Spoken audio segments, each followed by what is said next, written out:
নমস্কার, কেমন আছেন সবাই? মাধ্যমিকের ভূগোল ম্যাপ পয়েন্টিংয়ে সবাইকে স্বাগত জানাই। আজ আমি তোমাদের জন্য নিয়ে এসেছি ভূগোলের চতুর্থ পর্বের ম্যাপ পয়েন্টিং। দেখো, আজ আমি আলোচনা করব ভারতের সকল বন্দর নিয়ে। তো এই ভিডিওতে আমি ভারতের সকল বন্দরগুলোই দেখাবো। ভারতের পশ্চিম এবং পূর্ব উপকূলে কী কী বন্দর রয়েছে এবং এই বন্দরগুলো কোথায় কোথায় অবস্থান করছে। তো দেরি না করে আজ আমি শুরু করতে চলেছি ভারতের সমুদ্র বন্দর এবং নদী বন্দর এর সঠিক অবস্থান সম্পর্কে বিস্তারিত ব্যাখ্যা দেওয়ার। দেখো, ম্যাপ পয়েন্টিংয়ের ক্ষেত্রে একটা গুরুত্বপূর্ণ অংশ হলো ম্যাপের নর্থ লাইন দেওয়া, অর্থাৎ উত্তর দিকটা কোন দিকটা সেটা আমরা আগে নির্দেশ করে নেব। আগের 2-3টে ভিডিওতে আমি এটা উল্লেখ করিনি, এটার জন্য আমি দুঃখিত। তো আজ আমি উল্লেখ করে দিচ্ছি। দেখো, তো ভারতের ওপরের দিকটা, ভারতের নয়, যে কোনো ম্যাপের ওপরের দিকটা হলো গিয়ে উত্তর দিক বা নর্থ লাইন। তো এরকম আমরা দেখিয়ে দেব যে নর্থ লাইন কোথায় রয়েছে। যে কোনো একটা জায়গায় দেখিয়ে দিলেই হলো, এখানে অথবা সামনে তুমি আর একটু এগিয়ে দিতে পারো। তো 1 নম্বর রয়েছে আমাদের, দেখো আজকে কান্ডালা বন্দর। কান্ডালা বন্দর রয়েছে কোথায়? ভারতের গুজরাট বন্দর রয়েছে কান্ডালা বন্দর। কান্ডালা বন্দর হলো ভারতের একমাত্র শুল্কমুক্ত বন্দর। তো এই বন্দরটা রয়েছে এই জায়গায়। তো এরকম আমরা গোল করে একটা শেপ দিয়ে দেব, তারপরে আবার একটা রাউন্ড দিয়ে দেব, তারপরে 1 নম্বর দিয়ে লিখে দেব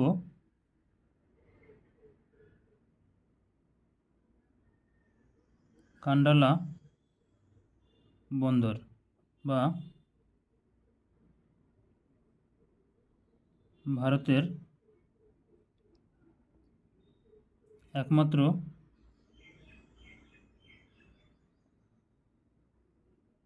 শুল্কমুক্ত বন্দর। এরপর আমরা দেখব 2 নম্বরে রয়েছে মুম্বাই বন্দর। মুম্বাই বন্দর ভারতের কোথায় রয়েছে? মুম্বাই বন্দর রয়েছে ভারতের মহারাষ্ট্র রাজ্যে। তো মহারাষ্ট্র রাজ্যের মুম্বাই বন্দর ভারতের ঠিক এই জায়গায় রয়েছে।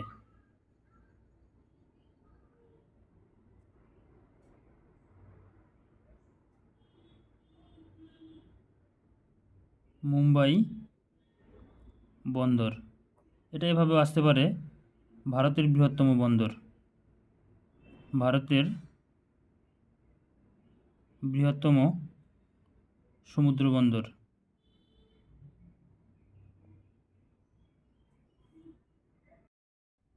এরপরে আমরা চলে যাব 4 নম্বরে।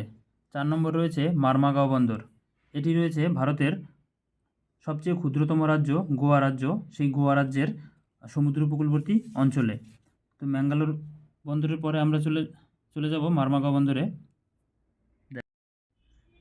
এরপরে আমরা 4 নম্বরে চলে যাব মারমাগাঁও বন্দর।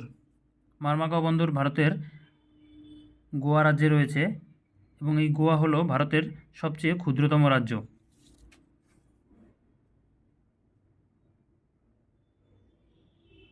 এখানে রয়েছে মারমাগাঁও বন্দর।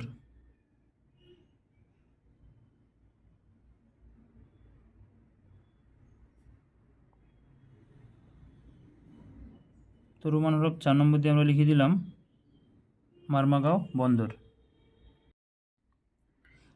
এরপরে আমরা চলে যাব 5 নম্বরে। 5 নম্বরে রয়েছে কোচিন বন্দর।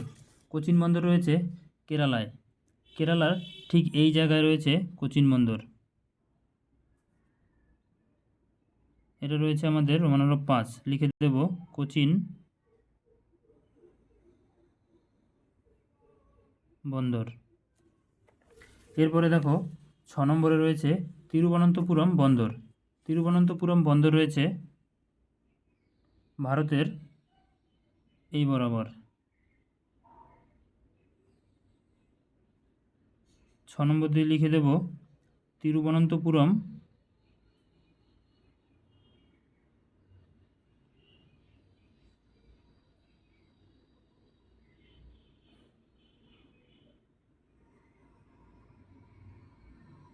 বন্দর। এতক্ষণ আমরা আলোচনা করলাম ভারতের পশ্চিম উপকূলের বন্দর নিয়ে। এখন আমরা ভারতের পূর্ব উপকূলের বন্দরগুলি সম্পর্কে জানব। ভারতের পূর্ব উপকূলের বন্দরগুলির মধ্যে প্রথমে আমরা আলোচনা করব কলকাতা বন্দর নিয়ে। কলকাতা বন্দর হলো একটি নদী বন্দর। এটি হুগলি নদীর তীরে অবস্থিত এবং ভারতের পূর্ব দিকের রাজ্য পশ্চিমবঙ্গ এর প্রাণকেন্দ্র বলা যেতে পারে। তো কলকাতা বন্দর রয়েছে কোথায়? কলকাতা বন্দর রয়েছে এই বরাবর। আমরা একটা অ্যারো চিহ্ন দিয়ে এখানে লিখে দেব 7 নম্বর দিয়ে কলকাতা বন্দর অথবা নদী বন্দর।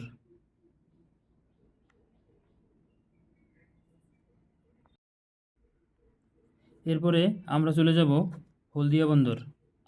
হলদিয়া বন্দরও একটি নদী বন্দর। হলদিয়া বন্দর রয়েছে ভারতের পশ্চিমবঙ্গ রাজ্যের পূর্ব মেদিনীপুর জেলায়। এখানে রয়েছে হলদিয়া বন্দর।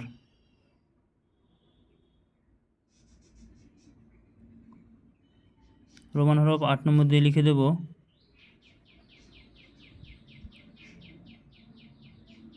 হলদিয়া বন্দর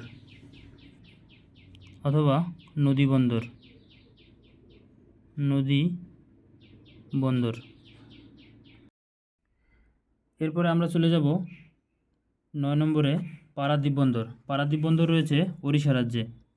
ওড়িশার ঠিক এই জায়গায় রয়েছে পারাদ্বীপ বন্দর। রোমান হরফ 9 নম্বর দিয়ে লিখে দেব পারাদ্বীপ বন্দর। এরপরে আমরা চলে যাব 10 নম্বরে। 10 নম্বরে রয়েছে বিশাখাপত্তনম বন্দর। বিশাখাপত্তনম বন্দর রয়েছে অন্ধ্রপ্রদেশে। অন্ধ্রপ্রদেশ রাজ্যের পূর্ব উপকূলে অর্থাৎ এই অঞ্চলে রয়েছে বিশাখাপত্তনম বন্দর। 10 নম্বর দিয়ে লিখে দেব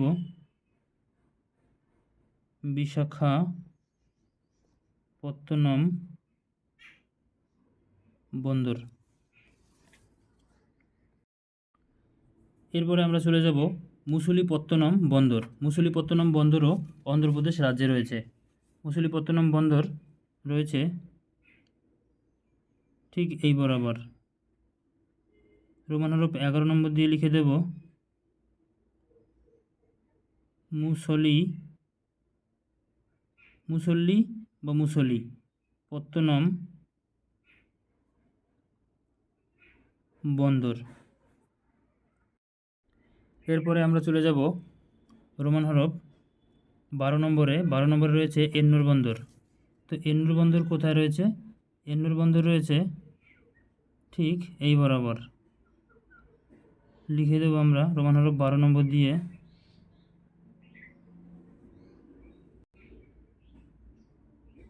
এন্নুর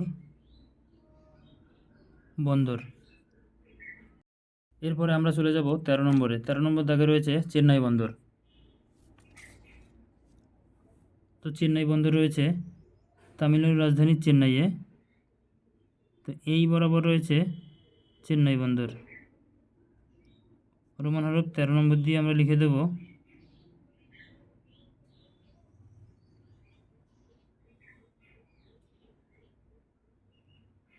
চেন্নাই বন্দর।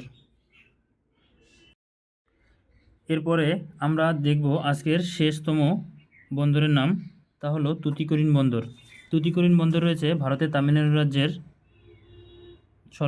প্রায় দক্ষিণে। তো এই অংশে রয়েছে তুতিকোরিন বন্দর। এখান থেকে আমরা অ্যারো চিহ্ন দিয়ে এখানে দেখিয়ে দেব রোমান হরফ 14 নম্বর দিয়ে তুতিকোরিন